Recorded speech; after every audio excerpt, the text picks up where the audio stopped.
2:00 ng madaling araw nitong Lunes, January 8, 2024, nang matapos ang shooting ni Sian Lim para sa pelikulang Mga Laro sa Dilim. Pero gwapong-gwapo at maaliwalas ang kanyang muka nang dumalo siya sa Grand Media Conference ng GMA7 primetime series na Love, Die, Repeat.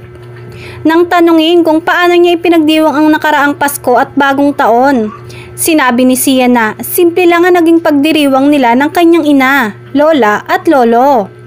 Noong Bagong Taon, maaga umanong natulog ang mga senior citizens sa kanilang tahanan dahil takot sila sa mga paputok.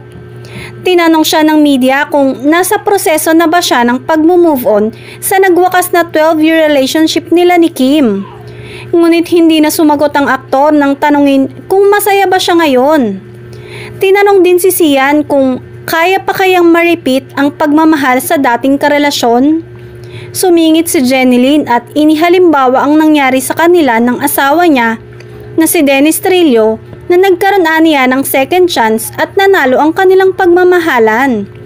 Saad naman ni Sian, I think in life everything happens for a reason. We just got to work, people working, yun naman yung gusto natin. Work on yourself and just keep on doing different things, doing different projects, keeping busy. Patuloy pa ng aktor. Sa isang banda, ang Love, Die, Repeat ay naumpisahan ni Sian at Jenilyn. Nahinto lang ito dahil nabuntis ang aktres. Samantala, pinagdiinan ni Sian na natakot siya na baka siya ang palitan.